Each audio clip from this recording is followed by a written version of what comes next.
మన ప్రభువును రక్షకుడైన యేసుక్రీస్తు పరిశుద్ధ నామమున వందనాలు. ప్రియదేవుని సంగమా, ప్రియదేవుని బిడ్డలారా, మరి ఉదయకాల సమయం దేవుని వాక్యాన్ని ధ్యానించడానికి ముందుగా ప్రార్థన చేసుకుందాం. ప్రార్థన. కృపగల తండ్రి, దయగల యేసయ్య, నీ బంగారు పాదాలకు లెక్కలేని వందనాలు, స్తుతులు, స్తోత్రములు. గతించిన రాత్రి అంతా నీ రేఖల చాటును కాచి కాపాడి సంరక్షించిన దేవ, మరి ఉదయకాల సమయం సజీవ లెక్కన చేరి ప్రార్థించుండగా వాక్యమైన దేవుడు వాక్యం నాతో మాతో మాట్లాడాడు. మీరే మహిమ గంట ప్రభావాలు పొందమని యేసునామమున అడుగుచున్నాను తండ్రి. ఆమేన్. ప్రియదేవుని సంగమా, ప్రియదేవుని బిడ్డలారా, నేడు ఏర్పాటు చేయడం దేని వాక్య భాగం ఆది కాండము 34వ అధ్యాయము 1 నుంచి 10 వచనములు ఈ విధంగా రాయబడిన. ఆది కాండము 34వ అధ్యాయము 1 నుంచి 10 వచనములు ఈ విధంగా రాయబడినవి. లేయా యాకోబునకు కనిన కుమార్తె అయిన దీనా ఆ దేశపు కుమార్తెలను చూడవెళ్ళెను. ఆ దేశము నేలిన హవీయుడైన హమాను కుమారుడగు షెకెము ఆమెను చూచి ఆమెను పట్టుకొని ఆమెతో సైనించి ఆమెను అవమానపరచను. ప్రియదేవుని సంగమా, ప్రియదేవుని బిడ్డలారా, ఇక్కడ యాకోబు లేయా కనిన బిడ్డలలో మరి దీనా అనబడే ఈ కుమార్తెను తానున్న తన పితరుల దేశం యొద్దకు వచ్చినప్పుడు అక్కడుండే స్త్రీలను, ఆ దేశపు కుమార్తెలను చూడాలని వెళ్ళింది. ఆ వెళ్ళిన సందర్భంలో జరిగిన పరిస్థితులను ఇక్కడ వాక్యం ద్వారా పరిశుద్ధాత్మ దేవుడు తెలియజేయచ్చు. ఆ దేశం నేలిన హబీయుడైన హమాను కుమారుడగు షెకెము, ఈ హబీయుడైన హామోను తనకు కలిగిన కుమారుడు ఎవరైతే ఉన్నారో షెకెము ఆమెను చూచి ఆమెను పట్టుకొని ఆమెతో శయనించి ఆమెను అవమానపరిచాను.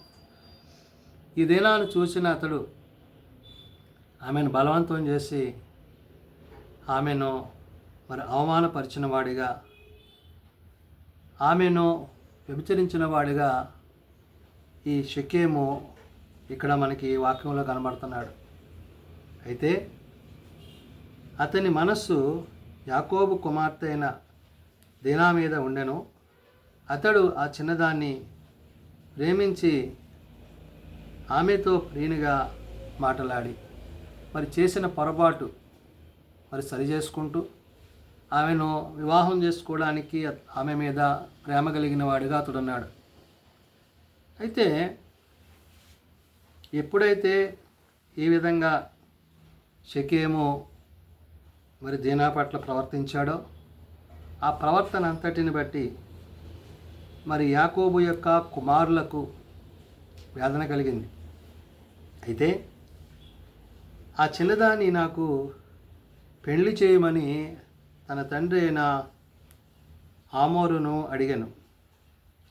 షెకెము తన తండ్రితో మరి యాకోబు కుమార్తె అయిన దీనాను వివాహం చేయమని మరి వేడుకోవడంతో దాని విషయమై తన తండ్రి ఆలోచన కలిగి తన కుమార్తెను అతడు చెరిపినని యాకోబు విని తన కుమారులు పశువులతో పొలములో నుండినందున వారు వచ్చే వరకు నేను ఇక్కడ యాకోబు జరిగిన సంఘటన తెలుసుకుని మరి షెకెము మీద చాలా ఉగ్రతతో కోపంతో ఉన్నారు. అయితే యాకోబు యొక్క కుమారులు పొలం నుంచి వచ్చిన తర్వాత వారితో దీని విషయమై మాట్లాడని యాకోబు తలంచినప్పుడు మరి షెకెము తన తండ్రికి చెప్పి ఆమె దీనాన్ని వివాహం చేసుకోవాలని తలంచాడు. అయితే షెకెము తండ్రి యగు హమోరు యాకోబుతో మాట్లాడుటకు అతని యొద్దకు వచ్చాను. ఎప్పుడైతే కుమారుడు షెకెము ఈ విధంగా ప్రశ్నించాడో మరి తండ్రి అయిన హమోరు యాకోబు దగ్గరికి వచ్చి వివాహం కొరకు అంటే తన కుమార్తెను అనగా దీనాన్నిచ్చి వివాహం చేయాలని అడగడానికి వచ్చాడు. ఆ పరిస్థితుల్లో మరి యాకోబు కుమారులు ఆ సంగతి విని పొలంలో నుండి వచ్చి అతడు యాకోబు కుమార్తెతో శయనించిన ఇశ్రాయేలీయుల జన్మలో అవమానకరమైన కార్యము చేసెను. అది చేయరాని పని గనుక ఆ మనుషులు సంతాపము పొంది వానికి మిగిలిన కోపం వచ్చాను. కాబట్టి ఇక్కడ మరి ఏదైతే షెకెము చేసిన పని ఉందో, అతడు వివాహం చేసుకోవాలనుకున్నప్పుడు నిజంగా వివాహం చేసుకుంటే బాగానే ఉండేది. కానీ ముందుగా ఆమెను తను తన ఇష్టానుసారంగా ప్రవర్తించి నేడు తన తండ్రికి వర్తమానం ఇచ్చి తన తండ్రిని అడగడం, ఇది యాకోబు యొక్క కుమారులకు ఏమాత్రమునో మరి సరైనది అనిపించలేదు.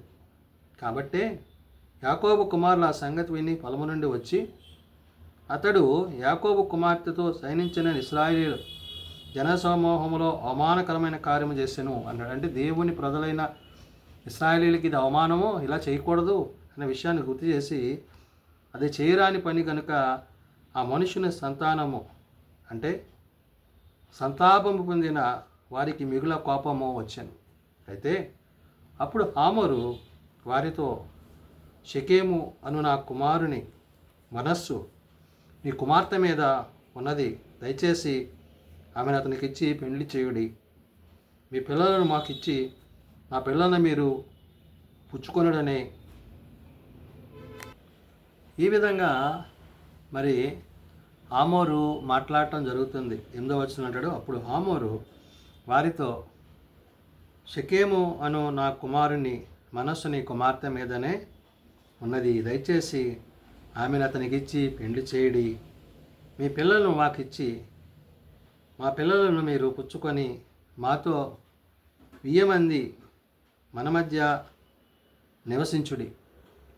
అంటే దేవుని యొక్క చిత్తాన్ని, దేవుని యొక్క ఉద్దేశాన్ని కాక ఇక్కడ ఆమోను యొక్క కుమారుడు షెకెము చేసిన ఆ తప్పుడు పనిని సరి చేసుకుంటూ కుమారుని యొక్క సంతోషాన్ని కాదనలేక తండ్రి ఈ విధంగా యాకోబుతోనూ తన కుటుంబంతోనూ మాట్లాడుతున్నాడు.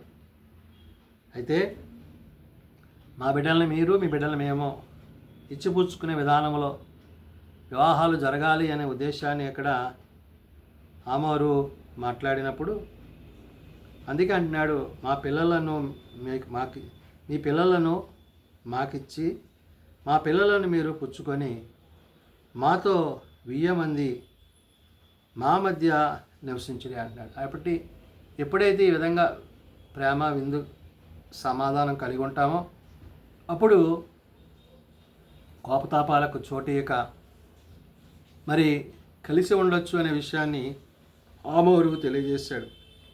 అయితే ఈ దేశము మీ ఎదుట ఉన్నది, ఇందులో మీరు నివసించి వ్యాపారం చేసి ఆస్తి సంపాదించుకోండి అని చెప్పాను.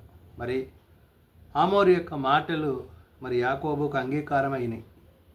అయితే మరి విషయాన్ని యాకోబు తన బిడ్డలతో మాట్లాడి తన కుమార్తె అయిన దీనా విషయంలో జరిగిన ఆ యొక్క పొరపాటును సరిచేయాలని తలంచాడు. అయితే వాక్యము సెలవిస్తున్నట్లుగా యాకోబు యొక్క కుమారులు బహు కోపము కలిగిన వారై వారి ఆలోచనలు మరి తండ్రి యొక్క ఆలోచనలకు ఏమాత్రమో సరైనవిగా లేవు. కాబట్టి నేడు ఇక్కడ ఏదైతే దీనా విషయంలో మరి షెకెము చేసిన యొక్క పొరపాటు, తప్పు, అది పునరావృతం కాకూడదని యాకోబు కుమారులు దాని మీద ఒక ఆలోచన కలిగిన వారే ఒక మాటలను అక్కడ మాట్లాడడం జరిగింది. కాబట్టి మనము చేయు పాపములు, మనం చేయు అతిక్రమాలు అవి బిడ్డలకు సంక్రమించునని నేడు వాక్యం ద్వారా పరిశుద్ధాత్మ దేవుడు తెలియజేస్తున్నాడు. కాబట్టి ఏది అయినా దీనా విషయంలో మరి షెకెము చేసిన ఆ యొక్క పొరపాటులు నేటి సమాజంలో అటు రీతిగా జరగకుండా దైవభయము కలిగి దేవుని యొక్క మాటకు లోబడి దేవుని చిత్తాన్ని ఎరిగి జీవించేవారై ఉండాలని ఉదయకాల సమయమున పరిశుద్ధాత్మ దేవుడు తెలియజేసిన మాటలు ప్రార్థన చేసుకుందాం. ప్రేమ నమ్మకం కలిగిన మా తండ్రి, కృప కలిగిన దేవా, నిజమే నాయన, మానవుని ఆలోచనలు, మానవుని తలంపులు వ్యర్థములు, అయా మా శరీర సంబంధమైన ఆలోచనల చేత పాపం చేత నీకు ఆయాసమును దుఃఖమును కలిగించు వారముగా మేము వండుకున్నట్లు ఆనాడు మరి యాకోబు కుమార్తె విషయంలో జరిగిన ఆ యొక్క పొరపాట్లను మరి అటువంటి పరిస్థితులను ఇటు సమాజంలో కలుగకుండా నీ బిడ్డలైన వారిని మీరు సంరక్షించి కాపాడమని, నీ ప్రజలైన ఇశ్రాయేలులను మీరు ఏ విధంగా అయితే నడిపించారో ఆ విధంగా నీ బిడ్డలైన మమ్మలను కూడా అటు రీతిగా మమ్మల్ని నడిపించి కాపాడమని ప్రార్థన చేస్తున్నాం. బలహీనలను బలపరచువాడు, రోగులను స్వస్థపరచువాడు, ఆయా దీనస్థితిలో ఉన్న వారిని లేవనెత్తువాడు. కాబట్టి నాయన నీ చిత్తంను అనుసరించి, నీ ఉద్దేశంను అనుసరించి, నీ వాక్యానుసారంగా జీవించుటకు నీ సహాయము, నీ సన్నిధి మాకు దయచేయమని దినదీవులతో నింపుమని యేసునామమున నడుచున్నాం తండ్రి. ఆమేన్. పరలోకమందున్న మా తండ్రి, నీ నామం పరిశుద్ధపరచబడుగాక, నీ రాజ్యం వచ్చుగాక, నీ చిత్తం పరలోకమందు నెరవేర్చినట్లు భూమి మీద నెరవేరుగాక. మా నాడు మాకు దయచేయం. మా ఎలా ప్రార్థన చేసిన వారిని మేము క్షమించున్న ప్రకారం మా ప్రార్థనలను క్షమించు. శోధనలో ఏకాదశులను తప్పించు. రాజ్యము, శక్తి, మహిమ నిరంతరము నీవే అన్నావు తండ్రి. ఆమేన్. మన పరమ తండ్రి దేవుని ప్రేమ, ప్రభువైన యేసుక్రీస్తు కృప, ఆదరణకర్త అయిన పరిశుద్ధాత్మ సహాయము సదా తోడేండి సంరక్షించునుగాక. ఆమేన్.